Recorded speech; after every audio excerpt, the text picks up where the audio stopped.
Hola a todos, soy Olimpia.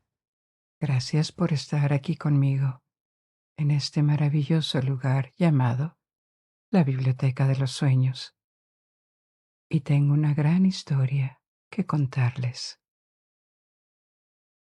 Mientras me escuchan en este momento, estoy segura de que todos tienen un dispositivo a mano que puede decirles qué hora es. Un teléfono, una computadora o un reloj de pulsera. El cronometraje y la organización de nuestros días en función del tiempo son fundamentales para nuestras vidas. La mayoría de los días necesitamos saber qué hora es exactamente o cuánto tiempo nos queda antes de cambiar a otra actividad. Y esto no es solo en un entorno laboral. También es importante para la socialización con amigos o familiares, reuniones e incluso días festivos o libres. Este imperativo de cronometraje puede ser relajado, pero sigue ahí. La prevalencia del tiempo en nuestras vidas no siempre fue tan fuerte. En realidad es un fenómeno moderno que ha ganado importancia en los últimos 2 o 3 siglos. El cronometraje tiende a aparecer espontáneamente en las sociedades humanas porque llevar la cuenta de los momentos en un día, anticipar el día y la noche, o conocer los ciclos de las estaciones y años es algo necesario para la supervivencia y la vida social. Esto está en el centro de nuestra historia para esta noche. Les contaré sobre los diferentes dispositivos y métodos que la humanidad ha ideado para medir el tiempo. Desde la observación más básica del cielo o los primeros relojes de sombra y relojes de agua, hasta el temporizador de cuarzo en tu teléfono móvil y relojes atómicos. Veremos cómo funcionaban y qué tan relevante se volvió cada una de estas técnicas para las culturas que las usaban. También les contaré un poco sobre la importancia cultural del tiempo y el cronometraje, que es algo que ha evolucionado mucho a lo largo del tiempo y las sociedades humanas. Pero antes de adentrarnos en la historia, quisiera agradecer todos los comentarios tan positivos que han recibido nuestras historias. El interactuar con el canal ayuda a promocionarlo, lo cual nos permitirá continuar creciendo y haciendo el canal viable. Con la ayuda de todos ustedes esto será posible. Les recuerdo que nuestras historias pueden escucharse en muchas plataformas como YouTube, Spotify, Apple Podcast, eBooks, Podimo y muchas más. También hemos leído sus comentarios pidiéndonos episodios más frecuentes.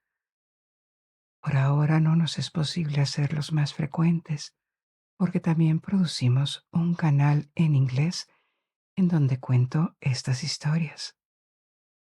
Tal vez algunos de ustedes quisieran escucharlas y así tendrán historias más frecuentes, aunque serían en inglés. El canal se llama Lights Out Library y también lo podrán encontrar en todas las plataformas que antes mencioné. Mil gracias. Y ahora, si lo deseas, puedes cerrar los ojos y permitirte olvidar de cualquier preocupación mientras nos embarcamos en esta aventura juntos. Asume una posición cómoda. Tal vez muévete un poco para sentarte. Respira hondo y relajado y cuando exhales, hazlo lentamente. Siente cómo se caen tus hombros. Libera la tensión en el cuello. Deja que tu rostro se suavice y tu mandíbula se relaje. Asegúrate de que tus dedos no estén contraídos y de que tus piernas también estén relajadas.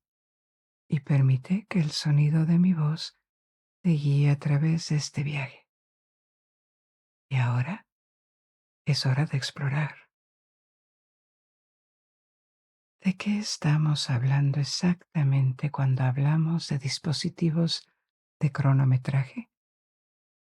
Obviamente hablamos de sistemas y electrodomésticos que nos dan la hora actual.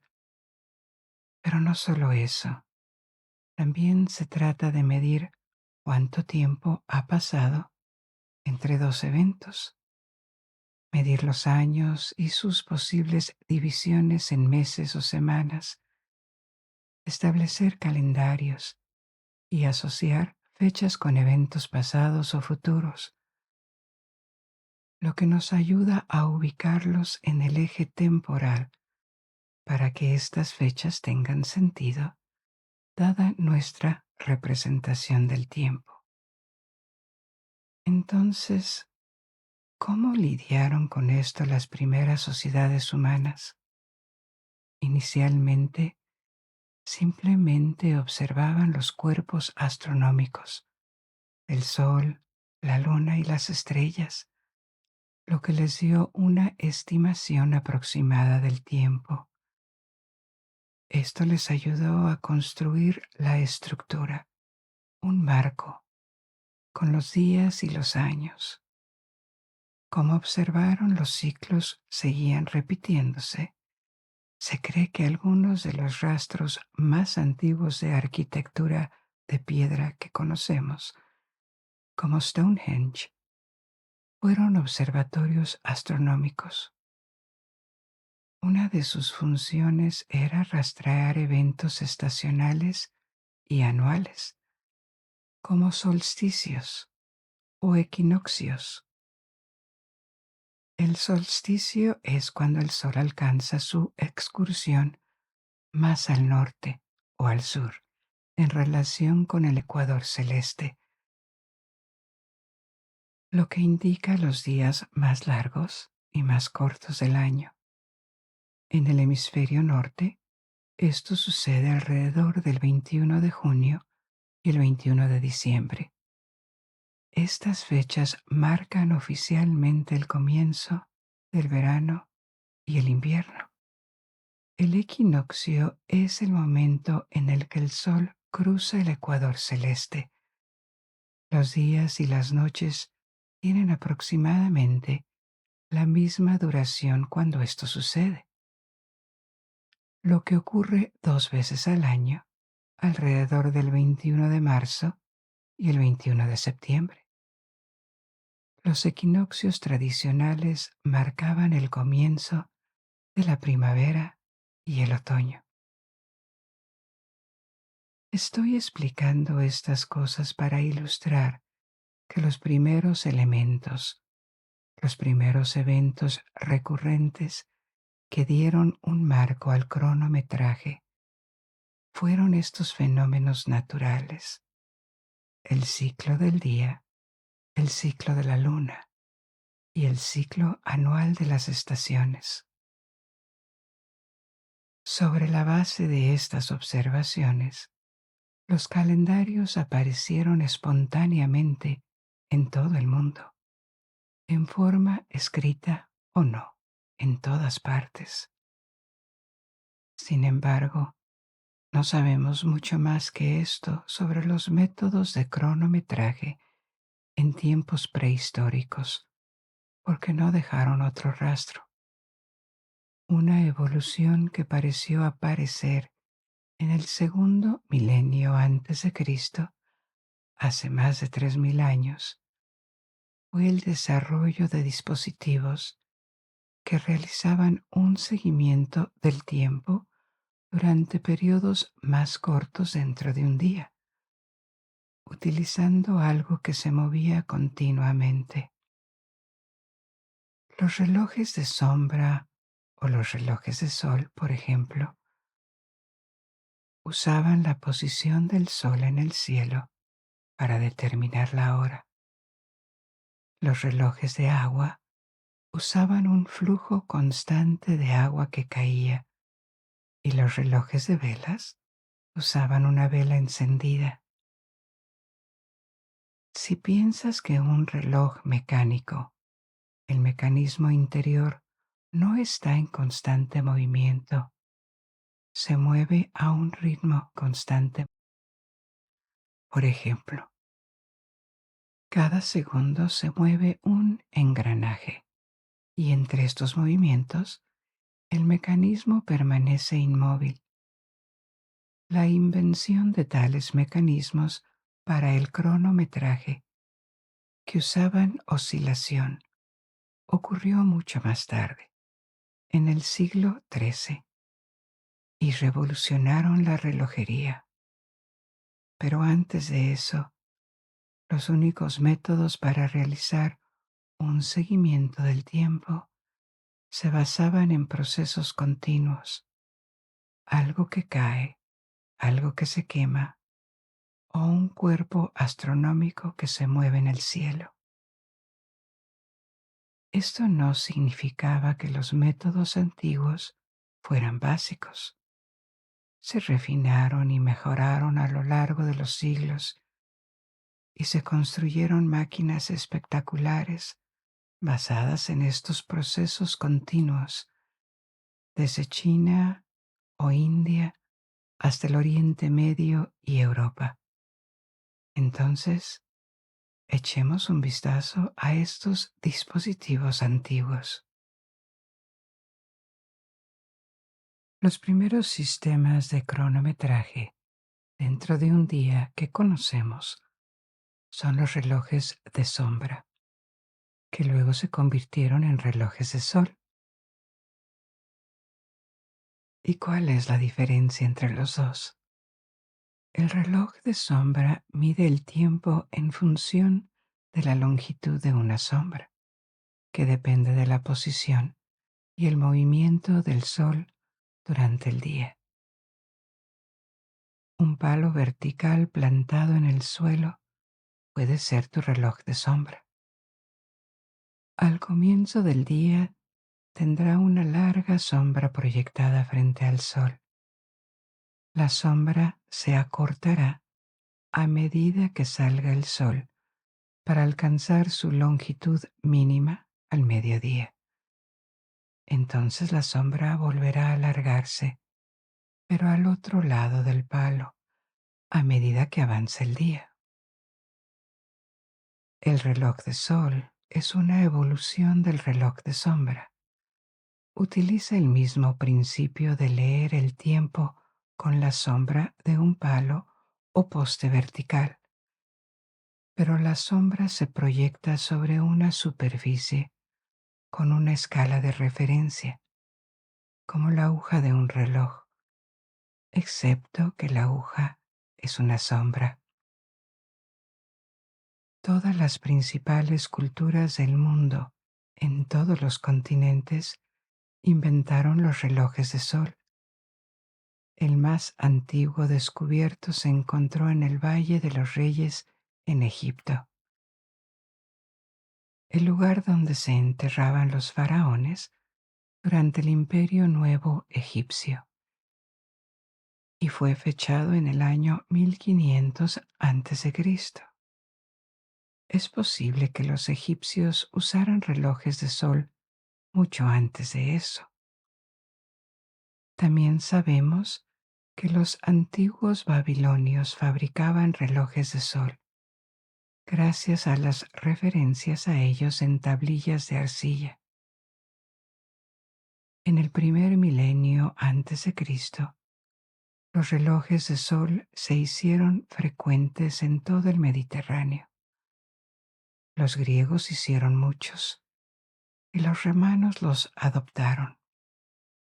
El primer reloj de sol en Roma habría llegado durante el siglo III a.C., saqueado de una colonia griega en Sicilia.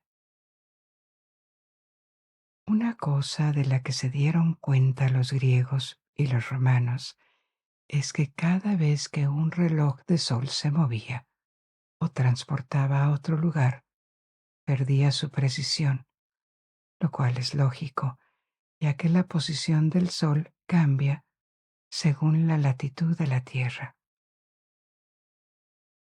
Los griegos, como frecuentemente hacían, refinaron el sistema y usaron la deducción para comprender mejor lo que estaba sucediendo. En el siglo II, descubrieron que era posible calcular de antemano dónde estaría el Sol en el cielo en un momento dado y una latitud geográfica determinada. También fue en la antigüedad, en el cercano Oriente y el mundo griego, que se estableció el concepto de la hora. Estamos acostumbrados a contar el tiempo en horas y sabemos que hay 24 horas en un día, cada una de las cuales comprende 60 minutos o 3600 segundos. Pero esto es una convención. Las horas no se derivan de un fenómeno observable. Y un día podía haberse dividido en 40, 20 o 10 unidades de tiempo más cortas, en lugar de 24. Entonces, ¿por qué tenemos 24 horas en un día? Los griegos comenzaron a dividir los días en 12 porciones iguales y llamaron a estas porciones de tiempo oré, orae o oraí. La palabra hora proviene de esto, pero estas horas eran estacionales. Esto significa que comenzaban al amanecer y terminaban al atardecer, lo que implica que en invierno, cuando las horas eran más cortas, una hora en invierno era más corta que una hora en verano. En la época de la Grecia clásica, solamente el día se dividía en 12 horas.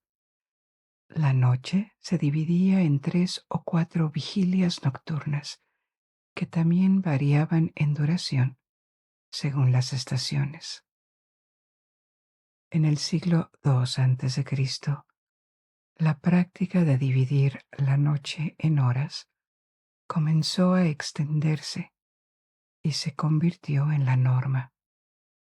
Esta antigua norma de horas que cambiaba de duración según la estación, con horas más largas en verano y horas más cortas en invierno, duró siglos, hasta finales de la Edad Media, cuando comenzaron a utilizarse los relojes mecánicos. Con horarios que cambiaban constantemente en términos de duración a lo largo del año, los relojes tenían que reajustarse cada mañana y noche, lo cual era muy inconveniente. Debido a esta necesidad de estandarizar el tiempo de manera diferente, las personas se acostumbraron progresivamente a un sistema de horas fijas, con una hora redefinida como una 24ª parte de un día, independientemente de la estación o la duración del día y la noche. Volviendo a la antigüedad, el problema con los relojes de sol era que obviamente solo funcionaban durante el día y cuando el cielo no estaba demasiado nublado. Para la noche, a los egipcios se les ocurrió otro instrumento llamado merquet, que parecía básicamente una plomada. Los egipcios dividieron el cielo nocturno en decanatos, alinearían la plomada con Polaris y al observar dónde se encontraban las otras estrellas a cada lado, podrían determinar aproximadamente qué hora era y cuánto tiempo quedaba antes del amanecer. Los relojes de sol eran útiles y también una fuente de descubrimientos sobre los cuerpos celestes y la geografía. Pero también aparecieron otros métodos. Uno que probablemente sea casi tan antiguo es el reloj de agua, también llamado clepsidra. En su forma más básica, una clepsidra es un recipiente en el que cae un flujo regulado de agua o del que escapa un flujo de agua. El nivel de líquido que contiene indica cuánto tiempo ha pasado. Aquí nuevamente, el reloj de agua más antiguo conocido se encontró en Egipto y data del siglo XIV a.C. Pero hay documentación más antigua, una inscripción en una tumba de 200 años antes que habla de un reloj de agua e indica que el propietario de la tumba, el funcionario de la corte Amenemhet, habría sido su inventor. De ser cierto, lo cual no es seguro, porque los antiguos egipcios podían presumir un poco en las paredes de sus tumbas. Los relojes de agua habrían aparecido ahí a mediados del segundo milenio antes de Cristo. En cualquier caso, durante el mismo periodo, probablemente ya existían relojes de agua en Mesopotamia. No se encontró ninguno, pero las inscripciones en 8 tablillas del segundo milenio antes de Cristo se refieren a ellos. Fueron utilizados por los guardias diurnos y nocturnos de las ciudades de Mesopotamia. Cuando los guardias comenzaban su ronda, vertían una cierta cantidad de agua en un recipiente grande en forma de cilindro con un agujero cerca del fondo. Sus horas de trabajo terminaban cuando el cilindro estaba vacío. Un uso práctico de un reloj de agua para medir una cantidad fija de tiempo. Los babilonios usaban horas temporales u horas desiguales, no horas fijas, porque, como mencioné anteriormente, en la antigüedad la duración de las horas cambiaba con las estaciones, ya que las horas se definían como porciones del día. Por lo tanto, las tabletas indican la cantidad exacta de agua que se debe verter en el reloj según el periodo del año. A los guardias se les pagaba para vigilar una cierta parte del día o de la noche, no una cantidad fija de tiempo. Puede haber dos tipos de relojes de agua, de entrada o de salida. Un reloj de agua de salida significa que un recipiente se llena de agua y el agua se drena lenta y uniformemente fuera del recipiente. Hay marcas en el interior y el nivel del agua indica cuánto tiempo ha transcurrido. Ahora, este es el principio básico, la forma básica, pero podría mejorarse. Los griegos, los romanos y los chinos lo hicieron. El agua tiene peso, por lo que la acumulación de peso en un recipiente a medida que pasa el tiempo se puede utilizar para activar mecanismos con engranajes y un mecanismo de escape. es decir, un enlace mecánico que libera periódicamente un tren de engranajes y activa un mecanismo. Imagina que el recipiente que se llena de agua se coloca en una balanza. A medida que se vuelve más pesado con el paso del tiempo, llegará el momento en el que se inclina la balanza cuando sea lo suficientemente pesado. Este movimiento se puede transportar con engranajes y cadenas a piezas móviles, en una esfera o a un autómata. Los chinos en particular demostraron ser muy ingeniosos en esto. Elaboraron sistemas complejos basados en relojes de agua.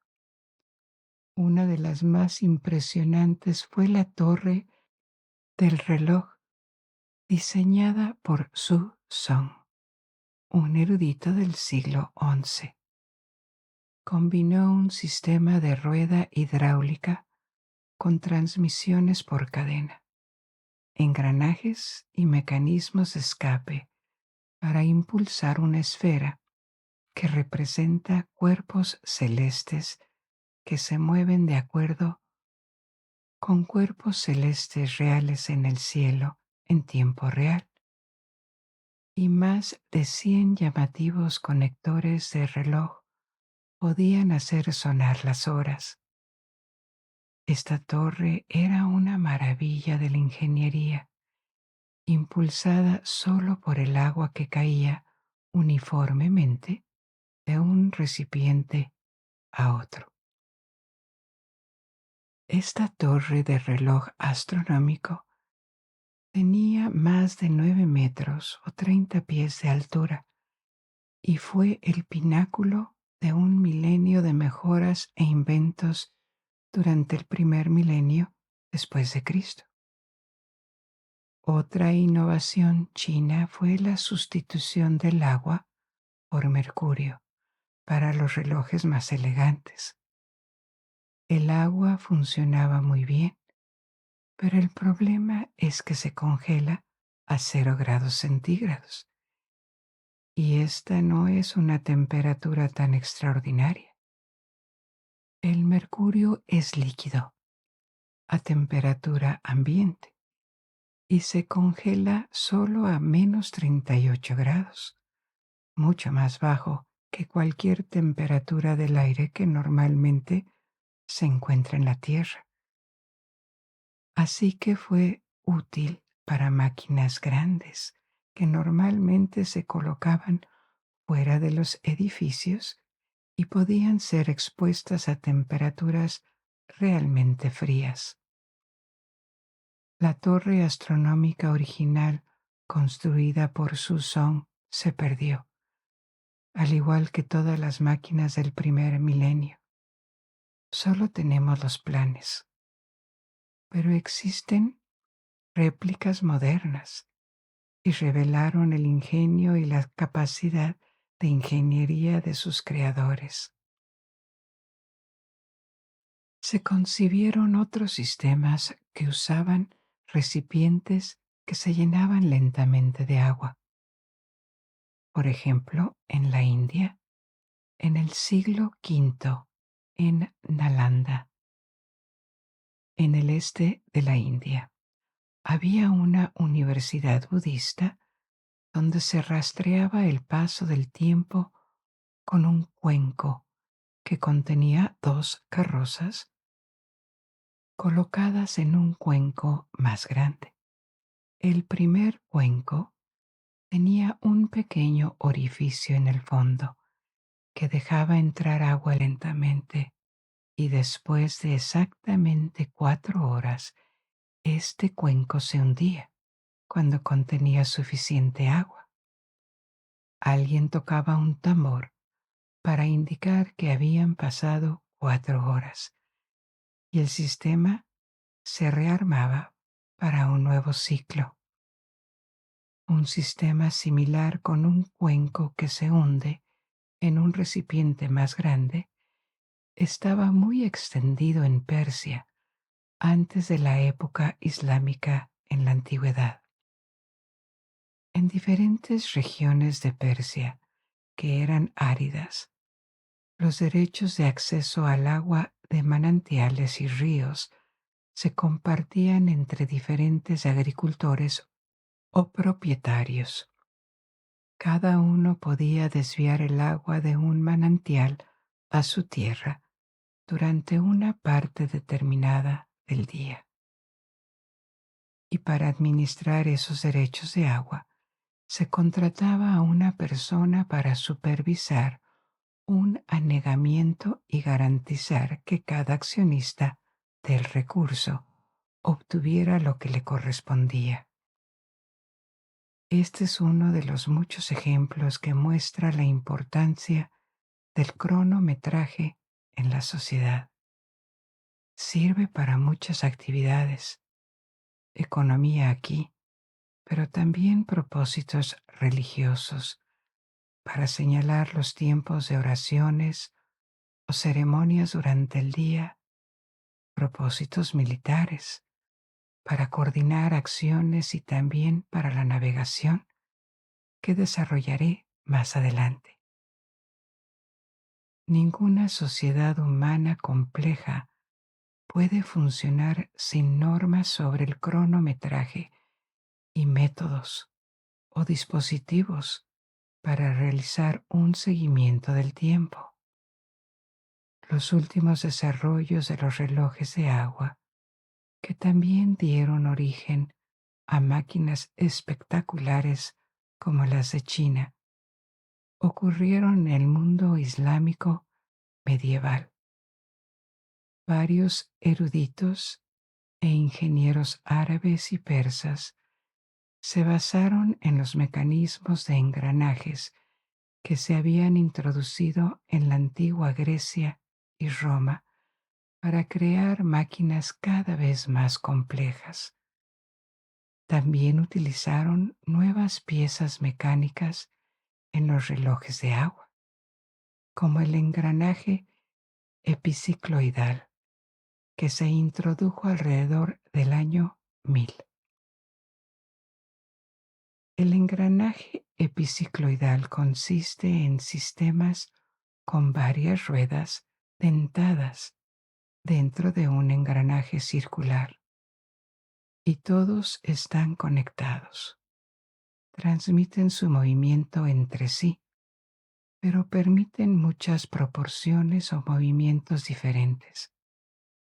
Los engranajes también pueden moverse dentro del engranaje circular, lo que permite muchas transmisiones diferentes de señales y movimientos. En el siglo XI se construyeron relojes de agua con estos complejos engranajes en España, Marruecos y Siria. Estas obras culminaron en 1206 con el llamado reloj del castillo, creado por Al-Jazari, un erudito e inventor. Era un dispositivo grande, del tamaño de una casa pequeña, de unos 3 a 4 metros, 11 pies, que tenía múltiples funciones además del cronometraje.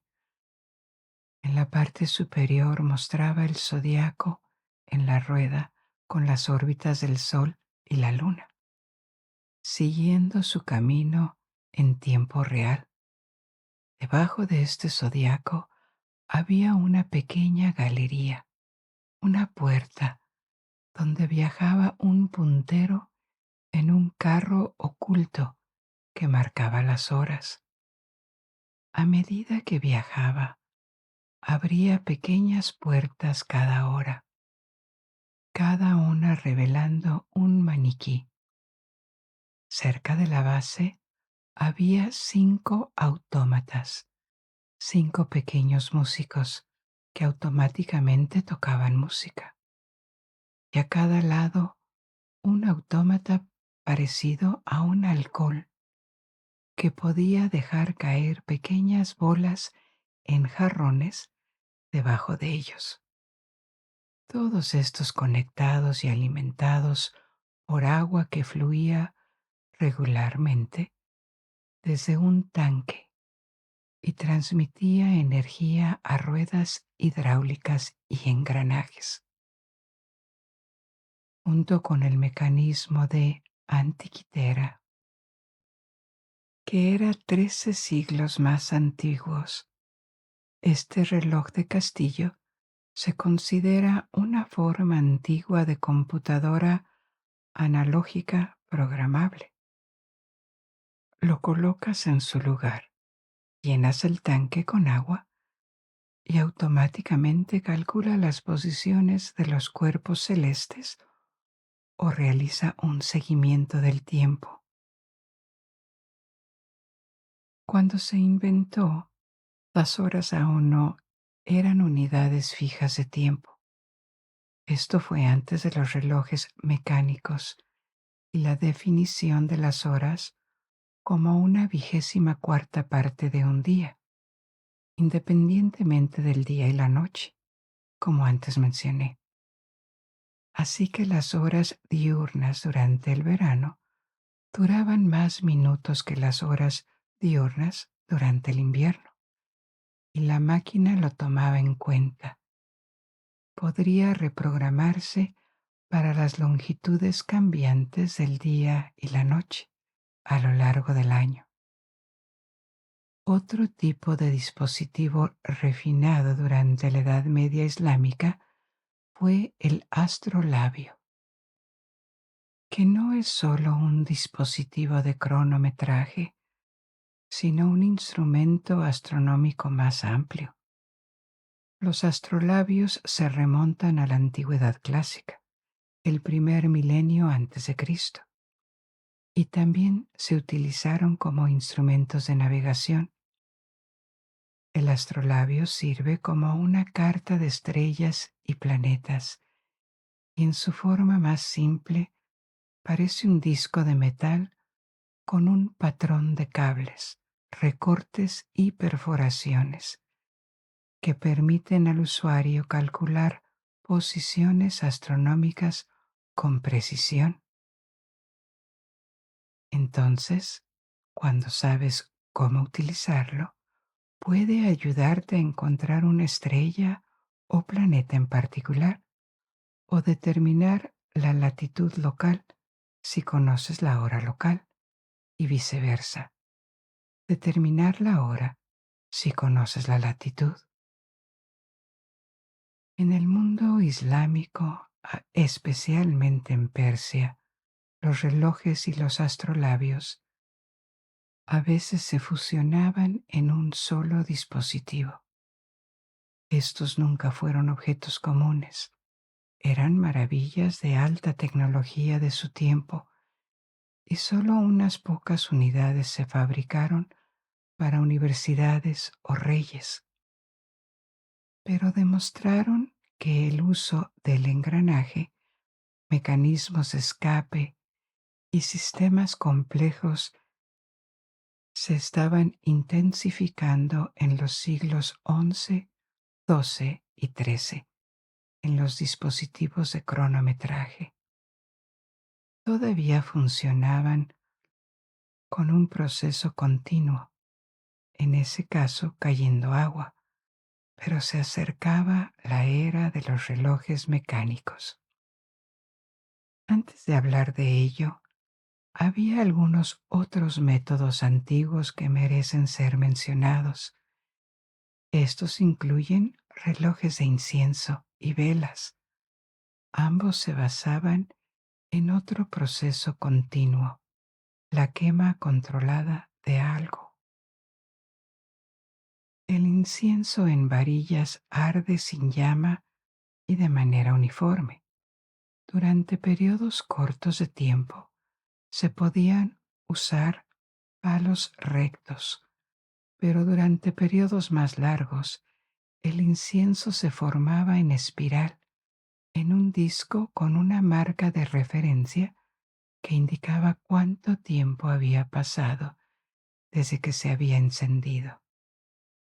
A veces la espiral con diferentes aromas que indicarían la hora actual con su fragancia. Este tipo de reloj de incienso que podía transportarse fácilmente y convertirse en un objeto doméstico, se hizo popular en la antigua China como una especie de regalo de alta gama. Los relojes de vela que se graduaban y se quemaban lentamente eran otro método basado en el mismo principio.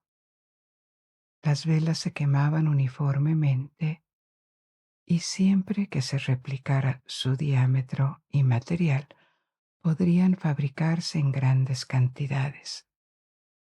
Estos se utilizaron en China en el primer milenio y en la Europa medieval, especialmente en iglesias y monasterios, para llevar la cuenta del tiempo y tocar las campanas en los momentos de los servicios religiosos durante todo el día. El reloj de arena no es tan viejo como uno podría imaginarse. Parece haber surgido en la Edad Media en Europa Occidental, no antes del siglo XI o XII. La fabricación de un reloj de arena requería el uso de vidrio soplado, que en ese momento era una forma de artesanía que solo se practicaba en Europa.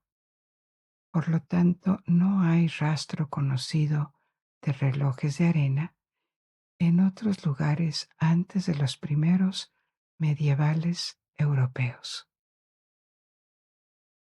Apareció tarde, pero fue un éxito rápido. Un reloj de arena se puede utilizar en una amplia gama de aplicaciones, en el mar, en iglesias, en la industria o en la cocina. Era reutilizable y no demasiado difícil de calibrar, porque los relojes de arena se usan durante periodos de tiempo relativamente cortos. No era demasiado caro de hacer. El vidrio era algo caro en ese momento, pero considerando que era reutilizable, seguía siendo asequible. Se extendió a edificios públicos, hogares y barcos, y se hizo tan conocido que a partir del siglo XV adquirió significados simbólicos en Occidente. Se convirtió en un símbolo del tiempo mismo, de la muerte, o simplemente para indicar que se requería esperar. Los relojes de arena se mantuvieron en uso mucho después de la introducción de relojes y otros tipos de relojes mecánicos, debido a su simplicidad. La mayor revolución hasta la fecha en la historia del cronometraje comenzó con la introducción de relojes mecánicos a fines del siglo XIII. Esto fue revolucionario primero debido a su mayor complejidad, pero también conceptualmente. Los relojes mecánicos utilizan dispositivos oscilantes en lugar de basarse en un proceso continuo, ya sea el movimiento del sol, el agua o la arena. Un gran avance fue la invención de un mecanismo de escape llamado Berger y Folio. Berger se traduce como escape de áncora y Folio, palabra francesa, es balancín. Alrededor de 1275, el escape de áncora y balancín consistían en un eje vertical rematado con una rueda de corona. Este es el borde, que giraba y accionaba el balancín. una barra horizontal con pesos unidos a ambos lados cerca de sus extremos. Cuando el borde giraba, intentaba comunicar su rotación al balancín a través de la rueda dentada, lo que hacía que el balancín oscilara hacia adelante y hacia atrás, produciendo un tic-tac o una oscilación regular. El sistema podría ajustarse para intervalos más largos o más cortos entre los tics. Si los pesos se colocaban más lejos del eje, cerca de los extremos del balancín, la oscilación sería más lenta y más rápida cuando los pesos se colocaban más cerca del borde. En otras palabras, el borde y el foliot o balancín era un sistema que transformaba la rotación continua en oscilación. La ventaja y algo realmente nuevo con ese sistema basado en la oscilación es la producción de una señal, un tic que regresa regularmente y puede poner los engranajes en movimiento. Esto es lo que se llama un regulador en relojería, un dispositivo que mantiene un valor designado. Por lo general, en un reloj, el tic se calibra para que dure un segundo. A partir de ahí, el sistema de engranajes con diferentes relaciones podrá rastrear minutos, horas, días o incluso años en relojes más complejos.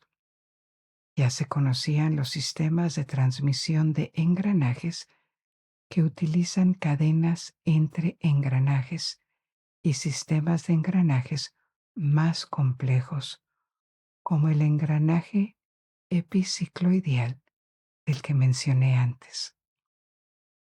Y ahora, con la capacidad de producir mecánicamente una oscilación, todos los ingredientes para hacer relojes mecánicos estaban presentes. Se introdujeron por primera vez en los grandes relojes de torre que habían aparecido progresivamente en las ciudades europeas de la Edad Media, e inicialmente eran relojes de agua con grandes esferas que daban la hora a todos.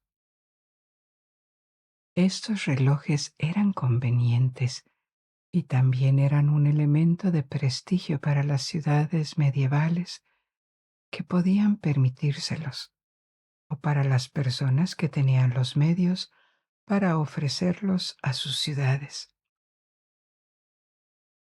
Durante el siglo XIV, estas grandes torres de reloj estaban cada vez más equipadas con sistemas mecánicos basados en la oscilación. Y aquí nuevamente, con mucha creatividad de los ingenieros para hacerlas atractivas. Los más elegantes tenían puertas que se abrían cada hora y se producía un pequeño espectáculo de autómatas cuando sonaba la campana. En la práctica, los primeros relojes basados en el borde y el escape foliot eran muy imprecisos. Por lo general se desplazaban hasta 2 horas todos los días, por lo que tenían que reajustarse 1 o 2 veces al día con un reloj de sol. Estaba lejos de ser ideal, pero estos relojes se pusieron de moda a finales del siglo XIV, primero en ciudades italianas y un poco más tarde en Francia e Inglaterra. Entre 1371 y 1380, en solo 10 años, Más de 70 ciudades europeas construyeron relojes públicos. Esto nos habla de la importancia del cronometraje en estas áreas urbanas de la época.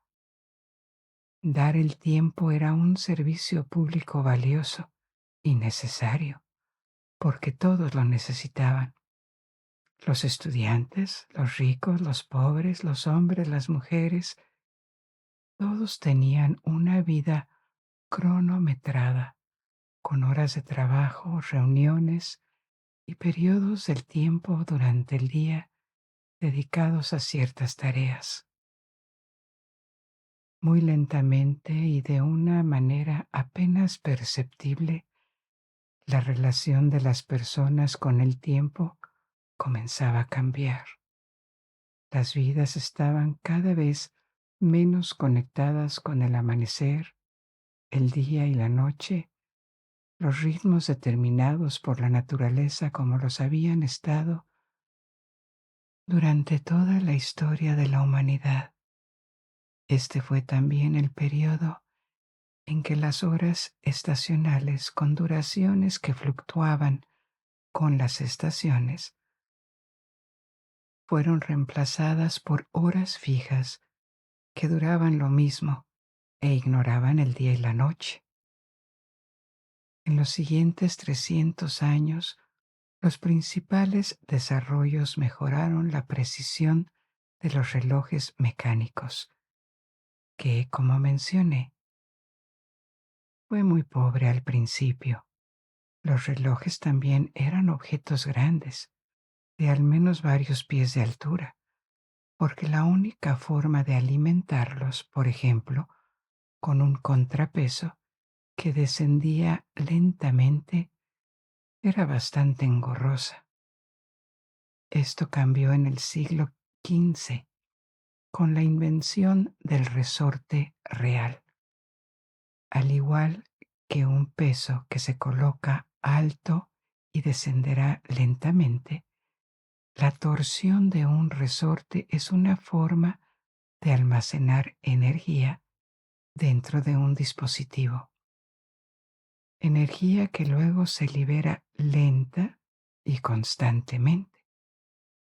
No tan constantemente al principio en realidad, y ese era el principal problema de los relojes que limitaba su precisión. Así que se inventaron nuevos dispositivos para igualar la fuerza liberada, como el Stackfreed o palanca excéntrica y el caracol, que son mecanismos que ayudan a igualar la fuerza desigual liberada por un resorte real o un peso descendente. Una mejora en la precisión permitió el uso de relojes para otros fines que no fueran solo indicar la hora. Por ejemplo, la navegación en el siglo XVI. Si se mantiene un reloj ajustado a la hora local de un punto de partida en un viaje cuya longitud se conoce, se podría determinar la longitud de cualquier otro punto al que haya llegado comparando esta hora original en el reloj con la hora local del lugar al que se había llegado. Esto ayudó a los navegantes a estimar con mayor precisión dónde estaban en el mar y seguir la ruta deseada. Así que los relojes mejoraron. El primer reloj de bolsillo apareció gracias a los resortes reales, pero aún necesitaban ser reajustados regularmente, debido a su desvío, que fácilmente podía ser de varios minutos al día. A pesar de las mejoras en su precisión desde los primeros prototipos medievales. La era del cronometraje de precisión realmente comenzó en el siglo XVII, con otra innovación importante, el uso de los osciladores que estaban sujetos a movimiento armónico. ¿Qué es este fenómeno? Movimiento armónico. Si imaginas un péndulo en un reloj, se mueve hacia adelante y hacia atrás, o de izquierda a derecha, y siempre vuelve a su posición central después de la misma cantidad de tiempo. Esto ocurre porque su desplazamiento máximo en un lado es igual a su desplazamiento máximo hacia el otro lado, por lo que acelera y produce intervalos de tiempo entre cada ciclo de oscilación que siempre son los mismos. También funciona con una masa unida a un resorte que sube y baja. La masa cae debido a la gravedad, luego es arrastrada hacia arriba por la fuerza del resorte. Este tipo de sistema tenderá a encontrar un equilibrio, un movimiento armónico, en el que las dos fuerzas son equivalentes y mantienen la masa subiendo y bajando. Esto podría durar para siempre si sucediera en el vacío, pero en la práctica no es así, porque la masa o el péndulo están unidos a algo y también están sujetos a la fricción del aire. Pero aún así, este tipo de oscilador es mucho más preciso y dura mucho más tiempo sin intervención que los primeros osciladores mecánicos como el borde y el foliot. La era del cronometraje de precisión comenzó con la introducción de este tipo de oscilador en la relojería. El primer reloj de péndulo fue creado en 1656 por el inventor holandés Christian Huygens, y esto ayudó a mejorar drásticamente la precisión. Su primer prototipo se equivocó por solo 1 minuto al día y más tarde por solo 10 segundos por día, algo que nunca antes se había logrado.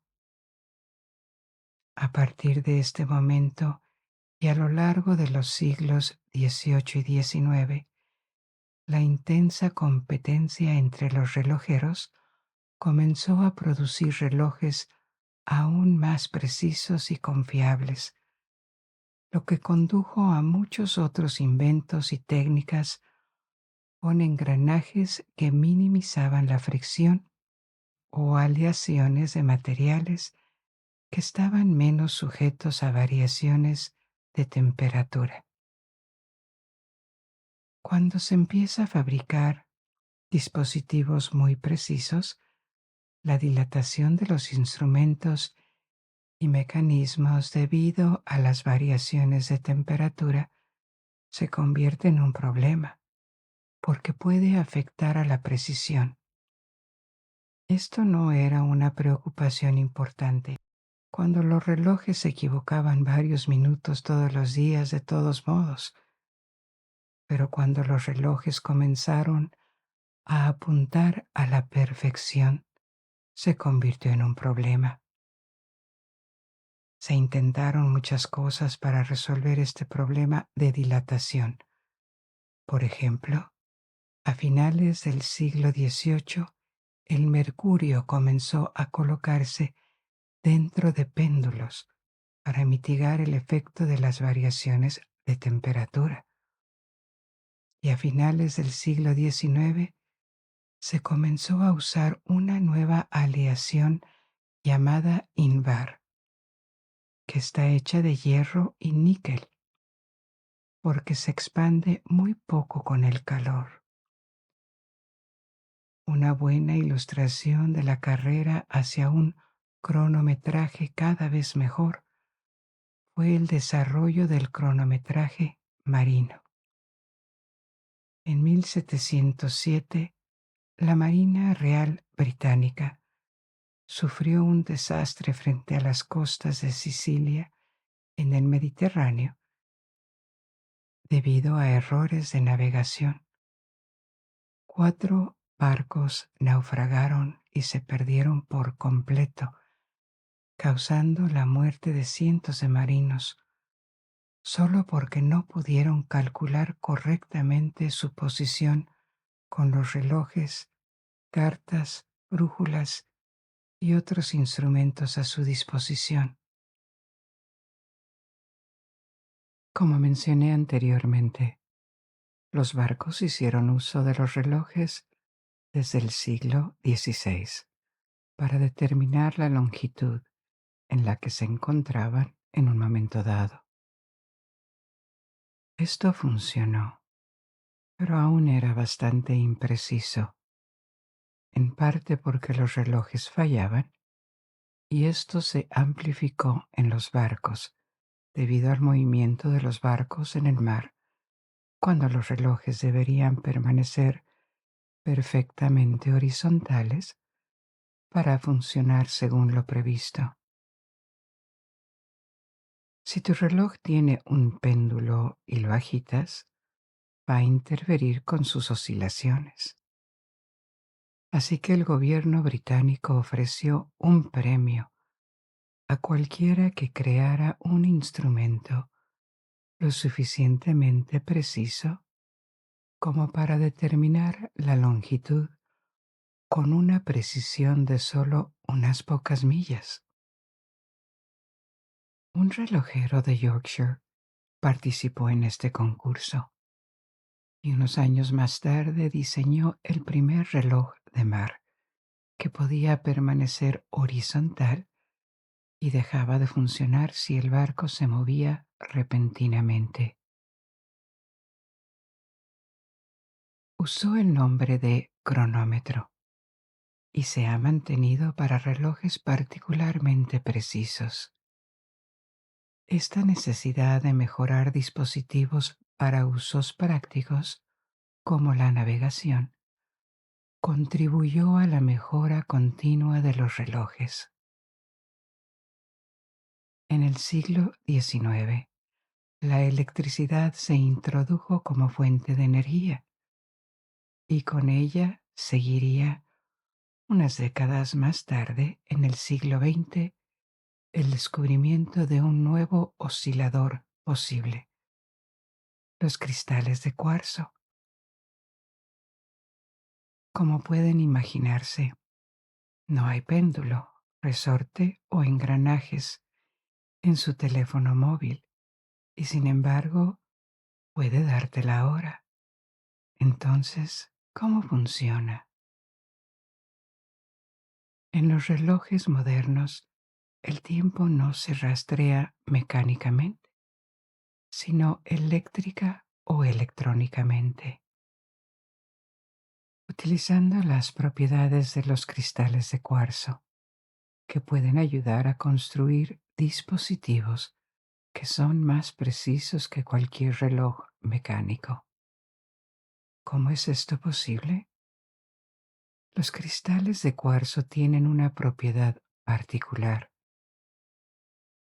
Se denominan piezoeléctricos, lo que significa que cuando están sujetos a tensiones mecánicas como la flexión, acumulan cargas eléctricas, y funciona a la inversa. Cuando se les aplican cargas eléctricas, tienden a doblarse. Otra ventaja del cuarzo es que su tamaño no cambia mucho a medida que fluctúa la temperatura.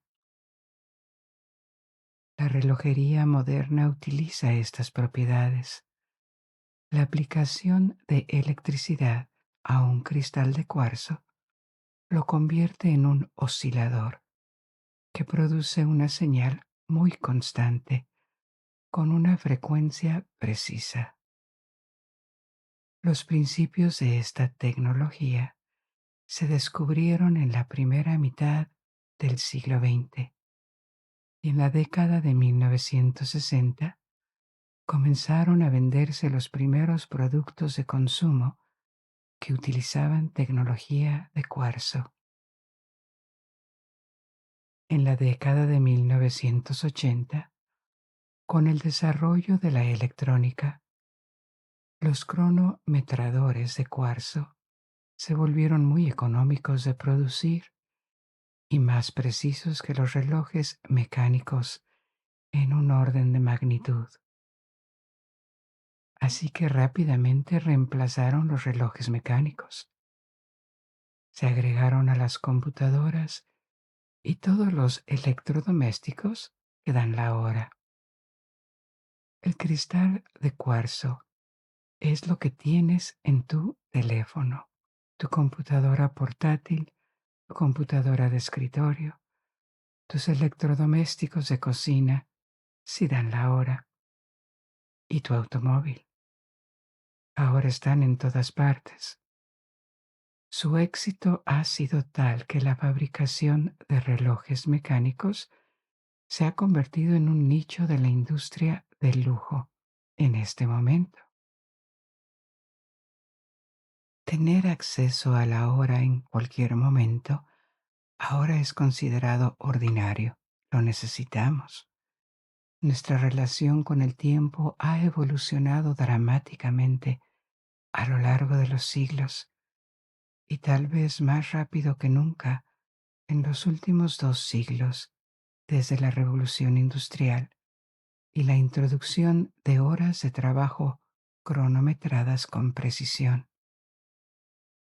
Un cambio importante en los países industrializados ha sido una nueva percepción del tiempo por parte de la gran mayoría de la población. El tiempo se ha convertido en un recurso, y uno muy precioso, un recurso que debe utilizarse no solo para el trabajo. Hay tiempo para el ocio, los amigos, la familia, el descanso, para uno mismo. Hay tiempo perdido y tiempo de calidad. Nos tomamos nuestro tiempo o no lo hacemos. Todos estos términos, incluso cuando hablan del tiempo como algo que debe disfrutarse o usarse para relajarse, reflejan una comprensión utilitarista del tiempo. Tenemos que hacer algo con el tiempo. Tenemos horas en una cantidad limitada antes del final del día o del final de nuestras vidas. Para la psicología, la antropología y la sociología, este es un campo de investigación interesante. Nos habla de cómo vivimos y vemos nuestras vidas. No debemos asumir que la pérdida del tiempo fue siempre como es hoy. En las sociedades preindustriales, la necesidad de lograr algo con cada momento disponible probablemente no era tan fuerte. Existe un campo de investigación llamado cronémica, que estudia cómo se percibe y comunica el tiempo a través de las culturas con las herramientas de la antropología, la filosofía o la lingüística. Observar el estatus, la importancia del tiempo y su gestión también puede revelar diferencias culturales que persisten. Solo por poner un ejemplo, la diferencia cultural en el manejo y percepción del tiempo es lo que se llama tiempo monocrónico y policrónico. Una percepción monocrónica del tiempo es la tendencia a hacer las cosas una a la vez y segmentar el tiempo en unidades pequeñas y precisas. A lo que me refería antes, cuando les dije que tenemos tiempo para diferentes cosas, hay tiempo de trabajo que a su vez está segmentado en unidades más pequeñas para diferentes tareas. Tenemos tiempo personal, tiempo de descanso, tiempo de socialización y estos tienden a mantenerse separados. No intentamos hacer varias cosas al mismo tiempo. En sociedades que se ven a sí mismas como monocrónicas, y este es el caso típico de los Estados Unidos o del norte y oeste de Europa, esta forma de segmentar el tiempo se nos enseña y se valora como una forma de ser más eficientes en todo lo que hacemos. Ahora, esto es solo un rasgo cultural entre muchos y no borra la existencia de personalidades y comportamientos individuales, pero supongo que cualquiera que viva en Occidente puede relacionarse con esto. Para las culturas monocrónicas, el tiempo tiende a verse como un recurso o una mercancía. De ahí dichos como perder el tiempo, ganar tiempo, el tiempo es dinero. El tiempo es algo que consumimos y con esta percepción viene un alto valor que se le da a los horarios, las tareas y la puntualidad como una forma de respetar el tiempo de los demás. Este factor pesa mucho en la forma en que vivimos y nos relacionamos con otras personas. Una vez más, está lejos de ser el único factor que determina nuestras interacciones con los demás. No es tan simple. Por ejemplo, Estados Unidos es probablemente uno de los países del mundo donde esta tendencia monocrónica es más fuerte en toda su sociedad. Y sin embargo, en Estados Unidos, los vendedores o meseros en los restaurantes generalmente se toman el tiempo para entablar una pequeña charla con los clientes. Esto es algo que casi nunca sucede en Europa. El asistente de ventas que le pregunta a un completo extraño cómo le va y finge que le importa la respuesta sería realmente incómodo en Europa, pero en Estados Unidos es común. Entonces, si en Estados Unidos, que es monocrónico, ¿por qué la gente utiliza su tiempo haciendo esto? Esto puede suceder en una sociedad monocrónica, porque existen otras reglas. Hay reglas de cortesía y civilidad que son importantes y no es necesariamente contradictorio. Regalar una pequeña parte de tu valioso tiempo y atención a alguien que aún no conoces es una buena manera de demostrar que te importa establecer una conexión. Es un pequeño regalo que tiene sentido para iniciar una transacción. En oposición al tiempo monocrónico, existe el tiempo policrónico, un rasgo que se ha identificado como más pronunciado en el sur de Asia, América Latina y África. El tiempo policrónico es la ausencia de segmentación estricta. Se pueden hacer varias cosas a la vez y el tiempo se percibe en secciones más grandes que son más fluidas. Una persona más policrónica generalmente basará su percepción del tiempo en fenómenos ambientales como el amanecer o el atardecer. Se referirán menos a los horarios estrictos durante el día, lo que significa que la puntualidad estricta no es tan importante para ellos, no por falta de cuidado o respeto por las personas que se supone que deben conocer, sino porque no existe la percepción de que los demás perderán su tiempo, ya que siempre pueden hacer otra cosa y cambiar de tarea. Una inclinación policrónica tenderá a hacer que las personas se centren más en objetivos que no están precisamente colocados en un horario, mientras que una persona monocrónica tenderá a dividirse en subtareas y fijar plazos y horarios que se convertirán en objetos intermedios. Las personas policrónicas también tienden a establecer conexiones personales compartidas con otros antes de que se inicie una tarea común, mientras que una persona monocrónica tenderá a ver estas relaciones laborales como temporales y prácticas. Ninguna sociedad es completamente una u otra, es un continuo.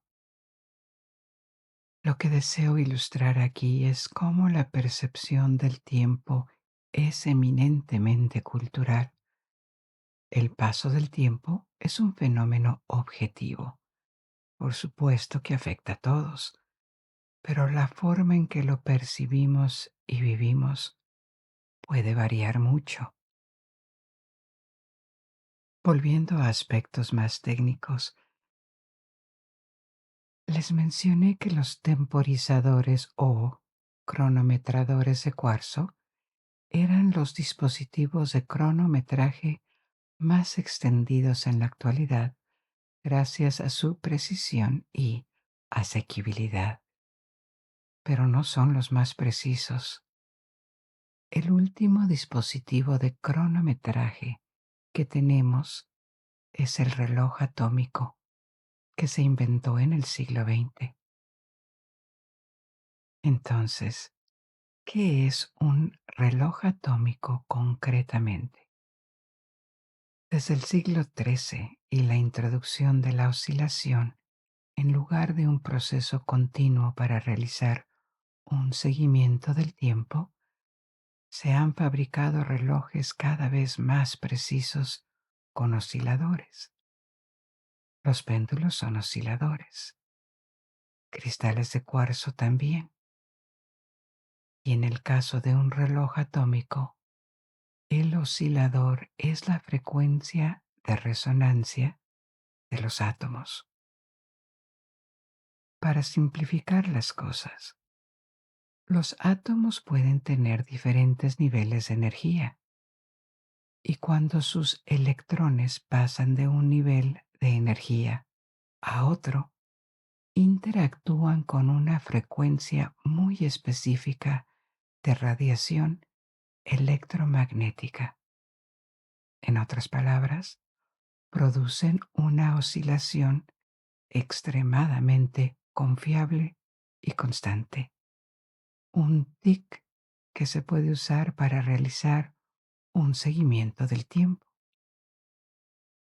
Un reloj mecánico con péndulo sabe la hora porque cuenta cuántas veces oscila el péndulo hacia adelante y hacia atrás. Un reloj atómico conoce la hora porque cuenta cuántas veces se mueve un átomo. Los temporizadores de cuarzo mejoran la precisión en un orden de magnitud, al igual que los relojes atómicos en comparación con el cuarzo. Tienen una precisión de unos pocos segundos durante muchos miles de años. Un reloj atómico reciente del 2014 en el Instituto Nacional de Estándares y Tecnología de Estados Unidos mide el tiempo con una incertidumbre de un segundo en 300 millones de años. Es casi perfecto. El primer reloj atómico práctico se construyó en 1955 y desde entonces se han agregado muchos más. Hoy en día hay más de 200 funcionando en todo el mundo y debido a que se convirtieron por mucho en los dispositivos más precisos. La hora estándar en todo el mundo ahora se basa en ellos. Desde 1967, la duración de un segundo en el Sistema Internacional de Unidades se ha basado en las propiedades del átomo de cesio, un elemento químico relativamente raro que se utiliza en los relojes atómicos.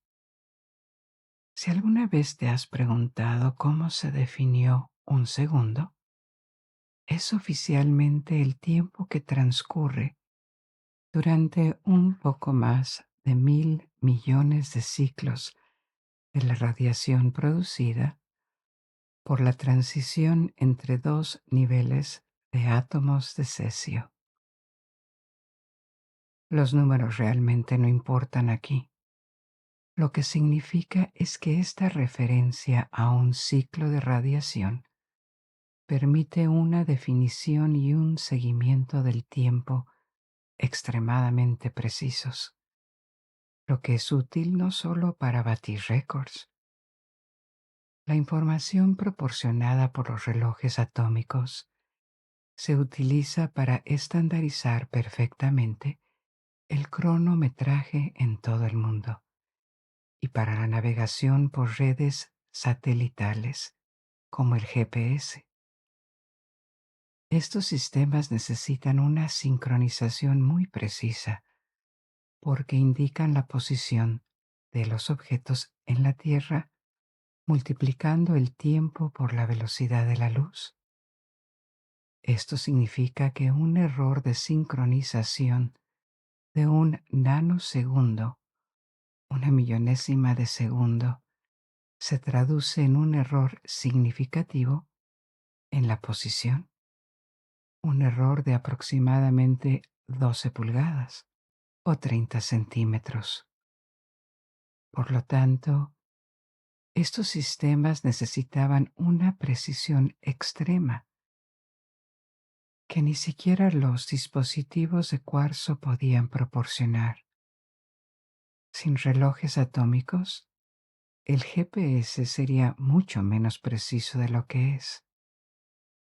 Ha sido un camino muy largo, lleno de descubrimientos y avances científicos y técnicos, desde que los humanos comenzamos a medir el tiempo con relojes de sombra o relojes de agua hace 3.000 a 4.000 años. Espero que te haya gustado esta introducción a los dispositivos de cronometraje. Esto es todo por esta noche. Espero que hayas disfrutado de este viaje y te invito a descubrir y aprender aún más. Ahora puedes dejarte llevar y dormir. O si aún no tienes sueño, puedes elegir otra historia de mi biblioteca en constante crecimiento. Y hasta que nos volvamos a encontrar. Buenas noches. Duerme bien.